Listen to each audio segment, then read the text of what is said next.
Good morning, Wake and Takers. How are we doing today? It is Thursday, August 7th, coming to you live. Another beautiful Thursday morning here on the Wake and Take podcast. Preseason football is here. We got the nice little teaser with the Hall of Fame game last week, and now we are officially in week one of preseason. Every single day, we're just getting closer and closer to our fantasy drafts. We're getting closer and closer to week one, but there's still a lot of information to take in. There's still a lot of decisions to be made and ADPs to be swayed by what we see in the next 4 weeks of preseason games. Might not be anything too major, but at the same time, you never know. These teams come out and they shock us with how they're using certain players, and some guys just step up and go ahead and take charge and really make a name for themselves. So excited to see some NFL action. Feeling real tropical today too. Going on a vacation here this weekend, going on a nice little cruise for my son's birthday. So really wanted to get into the spirit of the weekend here. Preseason week one, vacation. It's just we're riding the high vibes today. We're riding the high vibes through the weekend. Be sure to make sure that we're following me on Twitter, X, whatever you want to call it, at @JOwens_FF. Be sure to also follow the Player Profiler Now page over on X and Twitter, which is Profiler_Now. And then we also have the YouTube page, which most likely where you're watching me now. Be sure to subscribe over there so that way you're getting the notifications for all of the shows that we're putting out on a daily basis to cover your dynasty drafts or your dynasty leagues, your redraft leagues, best ball leagues. We got everything pumping out over there. So make sure you're subscribed to keep up with all of that. But without further ado, actually totally missed in the chat there. Good morning, Happy. How we doing? Glad to see you in the chat. Let's jump right into some preseason preview. Like I said, we are here. We get some football. We get to see rookies that we want to see. It's not the Hall of Fame game where we get maybe a series of some guys that are fantasy relevant. We're going to see a ton of guys that we want to see out there. There's going to be rookies galore. Maybe not too much in week one, as you know, maybe this is just kind of like the nice little tune-up, the nice little warm-up for to get guys a little taste of the experience.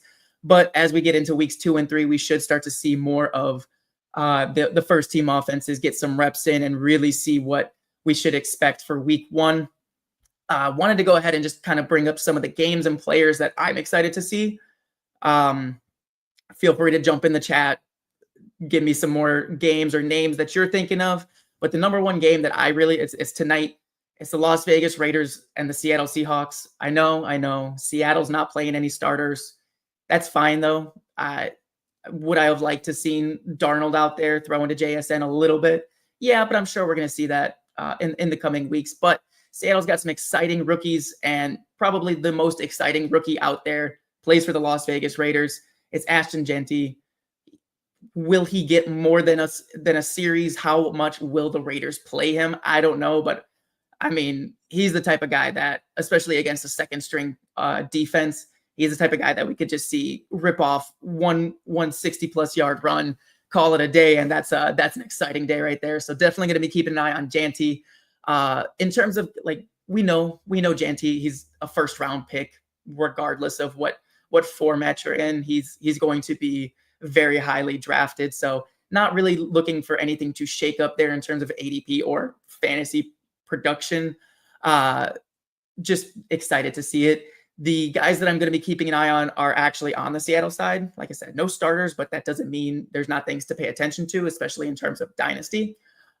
We talked about him on Tuesday a little bit, but Damian Martinez, I expect him to get some usage, some run out there on the field for this game. And he's someone that I want to kind of see what he looks like. How is he kind of performing? Will he be able to step up into a role even this season?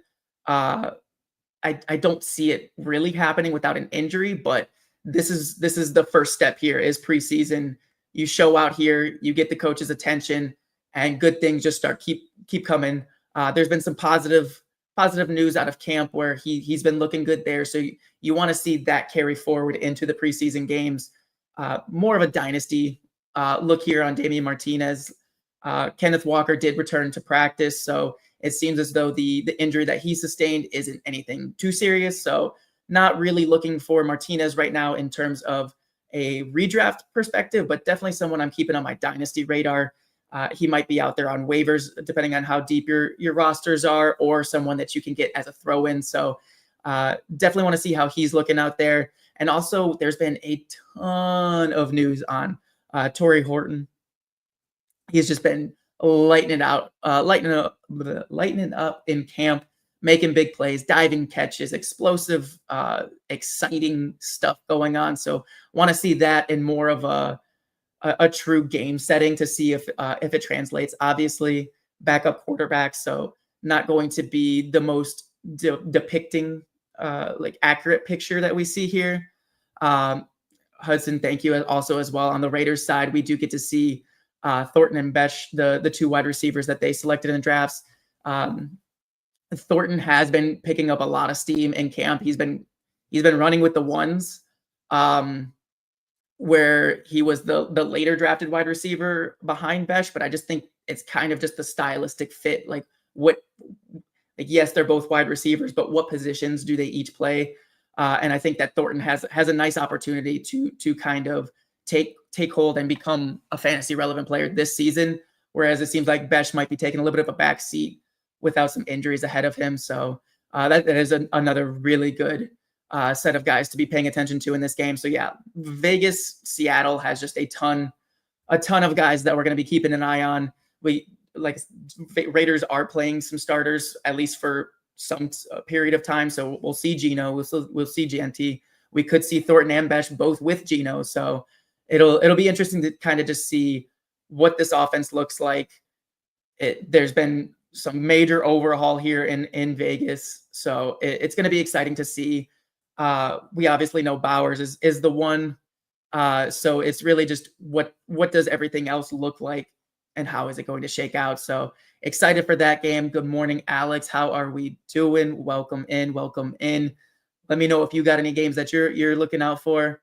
The next game that I'm excited for, though, is going to be the Colts versus the Ravens. I think that one is going to be tomorrow night, Friday. And I'm really looking forward to just see Anthony Richardson and Danny Dimes out there. We get to kind of see it now. We've seen like the camp plays where the beat reporters and everyone just kind of get to cherry pick what throws are shown, what throws are showcased out there in the Twitterverse. So we get to see with our own eyes against a good defense, even if it's not the starters over with Baltimore. It's still a good deep defense. So we get to see a good little test here for Anthony Richardson, who is going to be starting the preseason game. He gets the first shot at it. He gets to show his improvement in week 1 of preseason. So I'm excited to watch that. I still like it. I did a couple rabbit drafts Tuesday and yesterday. And I mean, Anthony Richardson was there last pick of my draft both times, just scooping that up. Easy button click right there. It doesn't even like if I'm not getting a top quarterback, I'm taking a mid round guy and I'm scooping Anthony Richardson at the back end. Like that's easy money right there. Even if he only plays a portion of the season, that portion of the season has 30-point fantasy point potential right there. So Hudson, happy rooting for AR5. So much more fun for fantasy football. Definitely agree with you there. I want to see A Rich take that next step. I want to see a little bit. He doesn't need to be a pocket passer with a 70% completion rating, but we would like to see improvement from the 50 that it was before, 45, whatever it was. Oh God. And again, I talked about it on Tuesday. The ADP is insane right now. Last year, Alex, I see he killed you last year. He killed a lot of teams last year for the fact that he was drafted so highly. He was drafted in where Justin Fields is kind of going now, in that top 10 range. And now he is in the 20s. He's QB 21, I think I saw last on Tuesday. It's just, you got to take the shot if he's there late, even if he is a second quarterback on your team. You take the shot. If he's improved, great. You have a guy that has 30-point potential. If he isn't, you drop him. He cost you what, like a 14th round pick, 13th round pick. insane value on A-Rich. Even if he doesn't pan out, he's not killing you. So yeah, really looking to see the QB competition there, see who in a game setting, who their first reads are between both Richardson and Dimes, Daniel Jones. Just kind of want to see that. I see ML in the chat. How we doing? Thoughts on Judkins as a late dart throw in redraft? As a late dart throw, I think it's fine, but we don't even, like, he's not even signed right now. Like, we don't even know what is going on in that world. We don't know what the suspension is going to look like. We don't know what the legal what's going to happen with him legally. So there's just a lot of murkiness there. I don't know how late he's really going right now. He could be worth a shot, but he's not taking any reps with the team. He's not being worked into the offense at all right now as a rookie. So it's just something where I'm not really looking to touch that situation. I'm not really looking to touch any running back on the Browns right now. They're going late enough to where you can take the shot and hope that a Jerome Ford steps up, a Dylan Sampson maybe as a pass catching type back, with Joe Flacco being the quarterback. Again, talked about on Tuesday, they could throw the ball 45, 50 times a game, and that's going to benefit the running backs who catch the ball, which I think would be more Sampson than anyone. So that's where I would throw my dart, just because he's present, he's in camp, he's signed, he's going to be on the field. But really looking to lean into the passing game there more than anything in the running back room. Happy going back to A-Rich. Hope that time with Josh Allen's coach pays off. Exactly. We saw a huge turnaround from Josh Allen from year 1 to year 2. And now he's every year in the MVP conversation. I'm not expecting that kind of jump, obviously, from Richardson, but if we could just see improvement, that's all that we can hope for right now. And this next game I'm looking out for a little bit more of a homer thing, but Lions versus Falcons. Going to be watching the Lions regardless. That's just, the fan in me. But I mean, Tesla. I think he could have a role this season. Maybe not fantasy relevant, but the dude is making noise. The dude looks explosive, and he's got one of the best wide receivers out there to learn from in Amon-Ra St. Brown. If he seems like a hard worker. He seems like the dude that's putting in the work. And St. Brown loves that type of guy. I feel like he's just going to take him under his wing and just teach him how to be an absolute monster. He's got the size, he's got the speed. If he can go ahead and carve a role, oh my God, it's wheels up for Tesla. Goodness gracious. So really just looking for that. And also with the Falcons, I want to see Michael Penix. We had a very small sample last season. It was about 3-4 games. And there were some exciting points of those 3-4 games, but it really wasn't much. The season was over. A lot of, I think 2 out of the 3 teams that Penix went up against were already out of contention for everything. So it wasn't really a true litmus test. So I'm excited to see how the offense looks with the full offseason under Penix. This is Penix's team right now. He's stepping up. I'm excited to kind of see how he's looking out there. Let's see. There's some chat going on. Alex was going to draft Dak and use May from next year on. May might be good this season, so now I'm leaning on AR5 as my 2. I think that's a good way. I think May's got a safe floor, especially with a guy like Stephon Diggs as his number 1 wide receiver. I think he's going to be a lot safer this year than he was last year. They committed to getting him some weapons over in New England. So I think May definitely has the floor, similar floor even to Dak Prescott this year. I think Dak is a strong play to outperform his ADP, but I think that May is perfectly fine, especially with the mobility that he provides, the rushing that he provides. So I think May AR5 is a great QB room to roll in with. And also Alex looking at Tillman only from the Browns this season. I don't know. I love Tillman. We talked about him last week. I love him.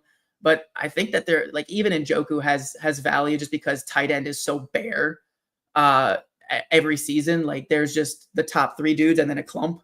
I think that Njoku with Flacco has a chance to separate from that clump and could push his way into the top 4 points per game type of tight end. It really just depends on what this team looks like. If they stick with Flacco for an extended period, I think things are fine. And that's honestly leads into the next game that I'm excited to see, the next player that I'm excited to see. It's the Cleveland Browns playing. Shedeur Sanders is going to be starting the preseason game from what I was reading. And that is, I mean, obviously, like they want Joe Flacco's not the long-term solution here. Deshaun Watson, probably not the long-term solution here, as he can't even get on the field. And even when he is on the field, he's disappointing.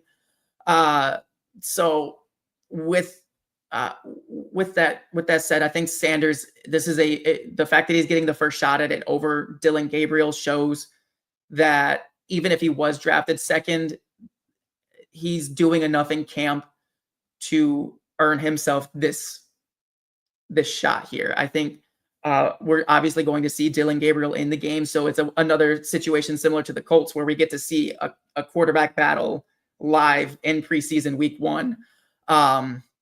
So really, really intrigued to see how Sanders looks, because if the season goes off the rails and the Browns aren't looking to do anything, there's no reason for them to keep Flacco in the game as the starting quarterback. They're going to transition to one of these rookies.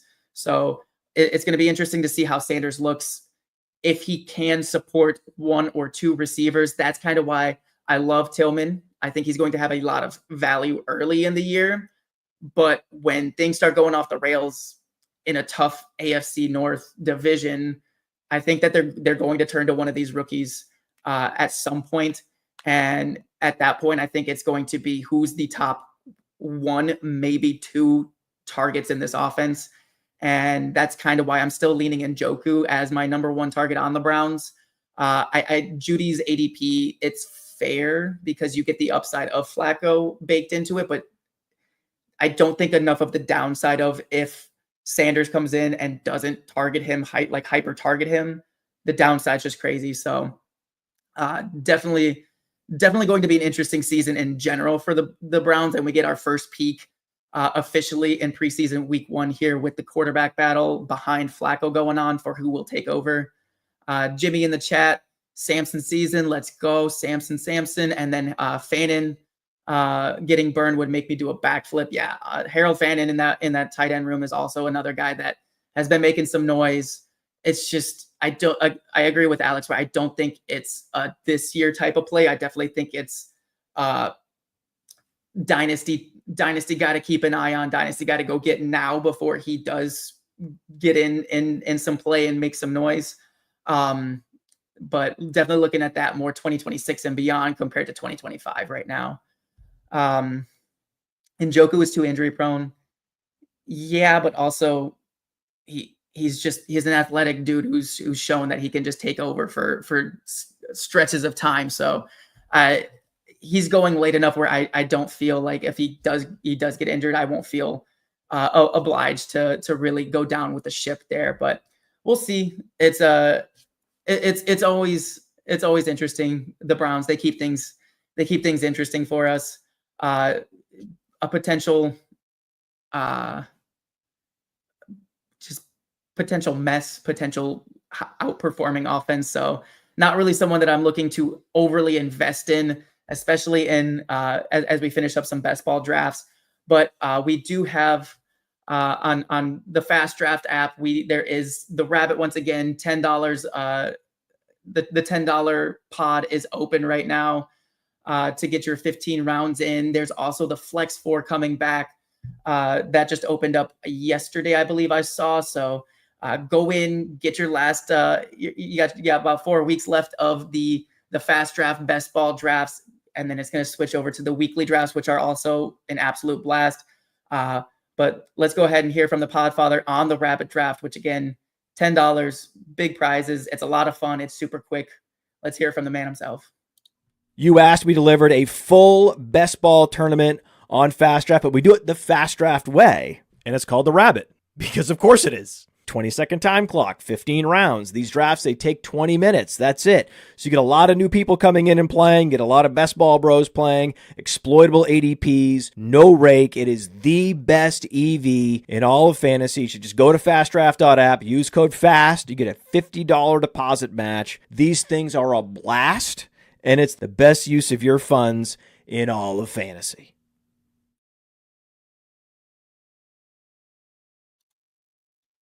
Absolutely love Fast Draft. It's a lot of fun. It's definitely been my go-to best ball platform as of late, just because it's so quick. Like the flex fours go even faster. What is that like? Your top four get in is it 8 rounds, 6 rounds? I forget what it is. I haven't done one in a little bit. Going to be jumping in soon, but rabbit draft 15 rounds, super quick, 20 minutes, 25 minutes. You're in, you're out, you got your team. It's a lot of fun. And if you do go over to the Fast Draft app, be sure to use the code JOwensFF for a $50 deposit match. Looking back, Jimmy and Alex, I see you guys talking about Loveland or Kraft later than Njoku. That's fine. I really tight end. It's for me, the strategy this whole season from the very beginning has been one of the top three guys in Bowers, McBride, Kittle. If I don't get them, I'm just kind of punting until the 9th, 10th round. I'll grab a guy like an Evan Ingram, like a David Njoku in that like tight end 8 to 9 range. But really, I have no problem just completely punting it. I love both those guys. Like Kraft a bit more just because he's got the defined role. Loveland is getting some noise. He's getting some news in camp. So I agree with you, Jimmy, that I think he will see his ADP rise even further after the preseason. I think that Ben Johnson is going to want to get him in there, get him some reps as he missed parts of camp with an injury. But I also don't think he's going to push him too much. I definitely think that he's going to be a riser, but I have a hard time taking him just because I don't know what the Bears are going to be. I think they're going to go through some growing pains, and I think there's going to be two guys that are great for fantasy, and I just don't know if Loveland is that guy quite yet. He's definitely one of my dynasty guys. Michigan fan, so I was kind of homer picking him up for a little bit there. But I think he has the potential, but where he's being drafted right now, I feel like he might be at a ceiling for this season. So I've been kind of hands off on Loveland, but love Kraft. We got quite a bit of news from Tuesday to Thursday. I was a little bit shocked. I was trying to keep up with the news, as again, I did fully intend on going over draft strategy today, but between the amount of news and getting ready for vacation, I'm pushing that episode to next week to make sure that I'm prepared to give you guys some good analysis, and I'm not just tossing something out there that's just kind of half-brained and not fully fleshed out. I don't want you guys poking too many holes in my draft strategy before I get a chance to poke the holes myself. At the top, we have Keenan Allen signing back with the Los Angeles Chargers. And this one kind of makes me a little bit nervous for a guy like Ladd McConkey. I don't think it kills his value. I don't think it really it doesn't make him a do not draft type of guy, but it makes me a little bit nervous because that's where we wanted to see McConkey get some run, is in the slot. And we know that Keenan is the slot guy. He was a slot guy for the Chargers with Justin Herbert. It's already built in to his resume. Like they're just gonna, it just feels like they're just taking him and slotting him back into his old role. So it really makes me nervous for a guy like the upside ceiling play of McConkey. I still think McConkey has a strong season. I still think on a week-to-week basis, he has the upside that we're drafting him for.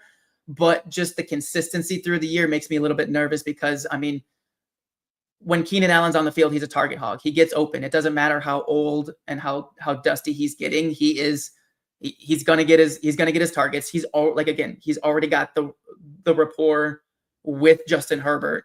It's a new offense, new system, but he knows the quarterback, and that's 90% of the battle. That's that's one of the most important things. Like, he can learn an offense. He's a vet. He's a smart guy, and he's got the built-in rapport. So it definitely makes me a little bit nervous. And Jimmy, you're reading my mind here.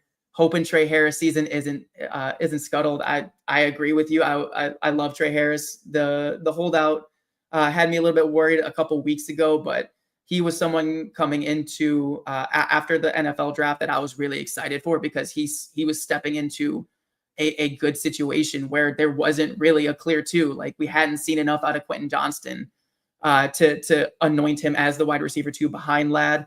I think Trey will be a good best ball player this season, just because I think he doesn't play really that same position as Keenan. So I think he's going to have his plays. He's going to have his routes unaffected. I think his target share is going to be a little bit harder to predict on a week-to-week basis, especially if this is exactly what we're kind of seeing be done with the offseason moves, where this is going to be a run-heavy team. We know the type of game that Harbaugh and Greg Roman like to play. They want to run the ball, and they'll let Herbert air it out. We saw last season when the running game started to fail, they had no problem cutting Herbert loose and letting him chuck it around the field. He's honestly one of the most talented quarterbacks in the league. So they know that they can cut it loose, but I don't think they want to, because I mean, look at the results. We haven't seen them go deep in a playoff push. So agreed, Alex. I think this definitely is, it hurts everyone outside of Justin Herbert. It's not great for Keenan. Obviously, it's great because he's going from no team, 0 fantasy points being scored, to a team where he's got rapport. So he's going to be relevant. All of the people that were taking him in best ball when he was a free agent in the last 2-3 rounds of a draft, I know I was doing it often because the dude was going to find a team. I knew that. Though, like, he'll pay off on those best ball teams, but I think when his ADP corrects, I don't think he's going to be a great value. I don't think any of these wide receivers are going to be a value now. I think they're going to be good. I think they're going to be right on. They're going to be properly priced at their ADP, but I'm just not excited to draft any of these guys in the wide receiver room right now. So it's going to be interesting to see, but definitely agree with Alex there that Justin Herbert definitely gets a bump here. It ultimately comes down to his finish, and the Chargers passing game finish is going to come down to how does the run game look? How does the defense hold up? I think, again, I think it's a talented offense, but there's too much situational factors that are going to determine what the fantasy points are going to look like week to week, that I'm not looking to overspend on any of these guys right now. Got a couple of updates here. Looking over at the Los Angeles Rams, I talked about it on Tuesday before we got a little bit more information. Sorry. Oh, still dealing with a little bit of a sore throat, so appreciate you guys bearing with me there. But back with the Los Angeles Rams, I talked about it on Tuesday. Stafford's been dealing with the back injury. We didn't get a lot of information Tuesday, and yesterday we definitely got more information. We were sitting there wondering what exactly is the extent of the back pain, and now we know it is confirmed an aggravated disc, and Matthew Stafford received an epidural for it, and I'm worried. They're saying he's week to week. They're expecting him back for week 1, which is great. I think that as long as he is on the field, Puka, Adams, Kyren, all fine at their ADP, all good, great players. But the question remains, Stafford's not going to go untouched this season. He's never been the type of guy that doesn't. There's plays every game where it seems like Stafford is just getting drilled. And I just fear how many big hits, how many defensive ends landing on him does it take for this disc to become a major issue. And it's not his choice anymore. He has to sit. He has to stop playing for this season and maybe for his career. I talked about it. Lions fan, love Stafford, would hate to see it go down that way. He's an absolute warrior, so he will play through it. But at the same time, with a serious injury like this, where he's getting an epidural in his back 4 weeks before the season, I'm concerned. We talked about it a little bit on Tuesday. Again, Puka has some higher risk, so I was kind of just bumping him down to the bottom of the tier he was already in. With this news, I just don't think I can take Puka in the first round. It scares the hell out of me. I think he's an amazing player. I think he is explosive, and he very well could not miss a beat with Jimmy Garoppolo at quarterback. It's not like Jimmy Garoppolo is a bum. He's not great, but he's not a bum. So it really is just Puka's in a void for me right now. I can't draft him with confidence. in my redraft leagues where my first round pick could just be completely destroyed by there's 2 injury risks associated with Puka. Now there's his own injury risk, and then there's Matthew Stafford.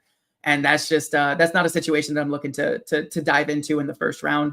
I still think that Davante Adams, where he is going in drafts, is still a solid value. I think he has upside no matter who the quarterback is, because Stafford's obviously the better quarterback. The offense will run better with Stafford, but he has played with Garoppolo. Again, wasn't a great run with Garoppolo. It was not a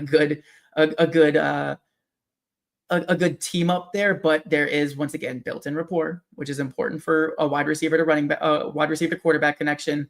And I just think that this offense will have to pass the ball if Stafford is missing, because I just don't think that they're going to be able to sustain drives as much as they want. I think it's going to be a lot of passing, which kind of makes me a little bit scared for a guy like Kyren, who, I mean, the dude just signed his extension. He's been waiting for it. We've all been kind of waiting for it. I've never been a Kyren fan. I've always faded him, so I don't really. The signing gives me confidence in the fact that, especially in Dynasty, he's there for this year, next year. He's going to be the RB1. He's going to get the just absolute ridiculous amount of volume that he's always gotten.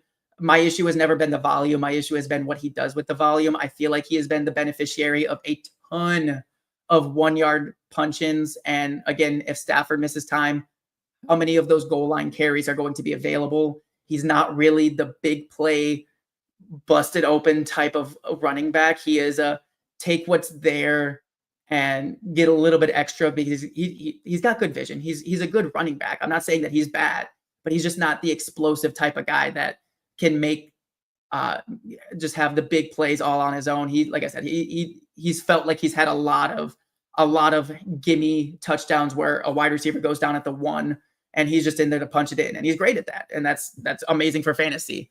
I was a Quorum guy, Michigan fan, so the homerism got in the way. And Jimmy, there you go, bringing up Quorum, and Alex bringing up Jarquez Hunter. Both those guys, I think, are good stashes for Dynasty, but we've seen it with Kyren in Los Angeles that he's healthy, he's playing, he's getting fed everything in that running back room. So I don't think that Hunter or Quorum are going to be fantasy relevant without a Kyren injury. And he just got paid, but it's not like he was holding out. He was still practicing. So there's not like that extra risk of, he could have like a soft tissue injury like we often see from guys that hold out. He's in there, he's practicing, he's had no problem going in and taking care of business both on the field and in the contract negotiations. So I think Kyren's perfectly fine this year. He's not someone that I'm ever excited to take. He's not someone that I'm going to be like pushing up and like overdrafting. And again, this year, just in the same breath, but also with the extra risk of this offense looks a lot different with Jimmy Garoppolo than it does with Matthew Stafford. And that just scares me off of a lot of these guys. Really, the only one that I'm looking for is going to be a Davante Adams, because I think he's going to be fine regardless of who's at quarterback. And I think I still think Puka will be fine. I'm not trying to say like Puka will disappear with Jimmy Garoppolo, but when you're looking at like a first round ADP versus a late third, fourth round ADP with Adams, I'd rather take the shot on Adams later than I would hinging my anchor on first round. So that's where I'm at with that. Jimmy, everyone talks about Barkley's workload and about how is Kyren going to hold up this year. It's running backs in general. Running backs ran so pure last year with the amount of injuries that we saw. It was very low for these workhorse backs. So we saw a lot of guys with a very big workload. And this year, what are we going to see? The data would suggest that there's going to be more injuries this year, just because the average is where we would go back to with an outlier low injury year last year. But also, who can predict injuries? The risk is still there for every running back. Every running back that's a potential 3-down back has roughly the same risk. So CMC, Barkley, Kyren, those guys, they all have higher risks because they're touching the ball so much. So that's not really what's scaring me off. I've had no problem drafting Barkley. I've had no problem drafting CMC. Obviously, the risk is there of that, but that's the risk you take with a 3-down back. So not going to scare me off of Kyren or Barkley there with that argument, but I definitely understand, and it's definitely something to factor in. Moving out of the Los Angeles, we got news on a suspension here.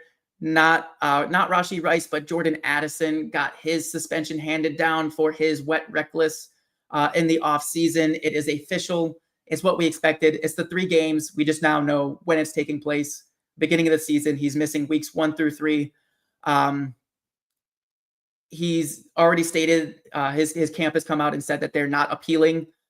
So no matter what, he's missing weeks 1 through 3. That's fine. He just wants to put it behind him. And honestly, like, Addison was someone that I was kind of off of because I knew early in the offseason, because he was someone that we knew the suspension was coming. We didn't really know when, but we knew it was coming. And I just didn't feel confident in it. But I hate to use camp videos, but like the camp videos, he's got a crazy connection with JJ McCarthy, it looks like, out there. I know a lot of it is just the one-on-one drills against air. So take it with a grain of salt, but they look locked in together. That is a combination that could be scary good. I think JJ McCarthy has a better arm than a lot of people think. If you follow Thor Nystrom on Twitter, there's a new hype video every other day of just JJ McCarthy hype. And I think it's warranted. I think he is a better quarterback than people are giving him credit for. He was obviously masked by the Harbaugh Michigan offense. But everything that I'm seeing in camp, everything that I'm hearing, JJ McCarthy's got the arm to be an NFL quarterback, and he's got a connection with Addison. And right now, Justin Jefferson is still missing time with his injury. He's still going to be slow rolling it, which obviously Justin Jefferson, fine. He's not going to be, this isn't going to scare me off of him, but I definitely feel like Addison is someone that I'm still looking to take the shot on, even with the 3-game suspension. I felt like his ADP already had the 3-game suspension baked in, but the news is still having the knee-jerk reaction where he's dropping even further. I saw in a best ball draft, someone posted on Twitter, I think it was JJ Zachariason, posted in a draft that he got Jordan Addison at like pick 100. And that's insane to me. I felt like his ADP already had the suspension baked in, but now we're getting an even bigger discount. I am all for drafting Jordan Addison and just eating those 3 games because he's going to come back. And I think this offense is going to need him. I think this offense needs a big playmaker next to Justin Jefferson. I think Hawkinson's great. I think Aaron Jones is great. But I really think that Addison has the potential here to take another step forward and just be a consistent piece in this offense that they need on the outside across from Justin Jefferson. So yeah, if his ADP is going to dip even further, I'll eat those 3 weeks and I will take 14 plus of just amazing wide receiver 2 production at a wide receiver 4 cost. Like I'll eat that up all day. I'll eat the 3 games I can manage in the beginning of the season with some wide receiver depth and just plan my draft around that. No problem. In addition to me being still bullish on Addison with the news, I do think that Hawkinson has a strong start to the season, but my sneaky winner in this is Aaron Jones. I think that Hawkinson will see a good uptick in the targets, and I think that he will see more downfield targets. I think that his role will bounce back. I think he'll get more down into like the 10, 11 yards per reception range once Addison comes back.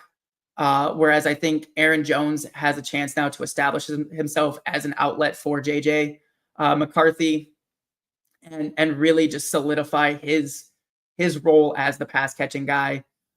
So I think that Jones is setting himself up for a strong start to separate himself from Jordan Mason a little bit. And then through the rest of the season, just be a consistent guy with high upside, as there will be Justin Jefferson, Jordan Addison, Hawkinson, and then Jones in space underneath. I just think that there's a lot of upside there. And I think Aaron Jones is definitely at a palatable ADP where that kind of upside is what I'm looking for there.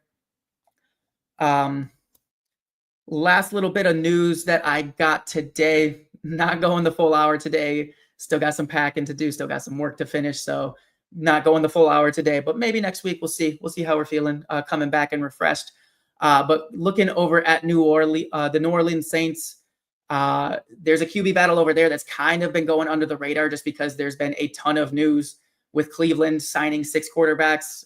And it's Spencer Rattler coming out on top right now from reports over Tyler Shough. It's very interesting because we saw Rattler last season and the team itself was ugly. The offensive line was porous. Rattler had no time to do anything, and it showed. He looked pretty bad out there consistently. But he did kind of have some favorites out there, and he was locked on to his go-tos. When he was earlier in the season, I think it was week 6 and 7, it was Alvin Kamara. And then later in the season, I think it was week 16, 17, 18, when Alvin Kamara is sitting. I don't remember if it was injury or if it was just the season's over. Let's not put Kamara out there for no reason.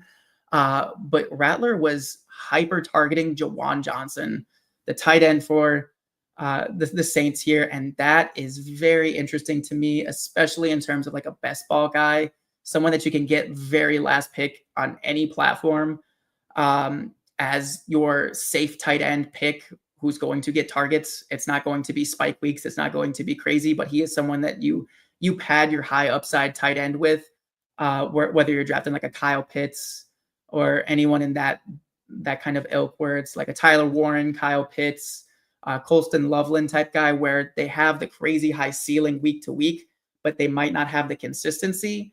Jawan Johnson is an interesting guy to pair in those 2-3 tight end builds there to just give you a safe floor week to week. Like I said, he was getting, again, small sample size, so take it with a grain of salt, but like 8-9 targets a game from Spencer Rattler. And I think that we will see an improvement from the Saints. It's going to be hard not to improve from what we saw last season under Rattler and Heaney and just the mess of backup quarterbacks they threw out there last year. So I think that this is great news for Alvin Kamara. Shough is the big arm guy who was going to be looking to push it down the field. So that kind of had me, if Shough came out of here as the starter, that had me more excited for a Chris Olave draft pick. But right now, I think the only Saint that I'm confident in drafting is going to be Alvin Kamara in terms of a weekly starter. I think he's going to have a crazy floor once again, especially in a PPR league. He's going to be the offense with either of these guys at quarterback. It sucks seeing Tyler Shough not be ready to go in the NFL quite yet. I mean, there's still four weeks of preseason, 4 weeks of camp to go through. But right now, Spencer Rattler is edging him out in terms of the depth chart as the QB to start here. So really, Alvin Kamara is going to be the only guy on the Saints that I'm looking for. The volume is just ridiculous to ignore. And I mean, Kamara's shown it year after year. It doesn't matter what happens. He's still putting up just fantasy gold seasons for where he's drafted. It's not going to be the running back 1 type seasons. It's not the first, second round Alvin Kamara that we're used to seeing. But I definitely think that where he's going in drafts, he's still an absolute value. The upside is obviously capped because the touchdowns for this team, when are they going to happen? New system, new quarterbacks. It makes me weary to bank on a high ceiling season out of Kamara, but I just think that the pure floor aspect of it is insane for where he's going in drafts. So still love him there. And Olave has gone from someone that I drafted a ton of in early offseason because I figured Shough would be able to step in. The reason the Saints took him over guys like Shador and everything like that was because he was deemed the more NFL ready quarterback. He's an older quarterback, so you would have hoped to see him step up in camp and be beating out a guy like Rattler who underperformed wildly last season. So I'm kind of off of Olave now. My early best ball teams are hurting from that, but at least he was still a cheaper draft pick, so it's not going to kill me, but not someone that I'm looking to go out for right now unless there's crazy change or something we see in preseason that gets me to switch back over. So Kamara, really the only Saint that I'm looking for. More to keep an eye on, though. Again, that's the news for today. Thank you guys so much for joining me once again. Preseason is here, so there's going to be a ton to go over on Tuesday.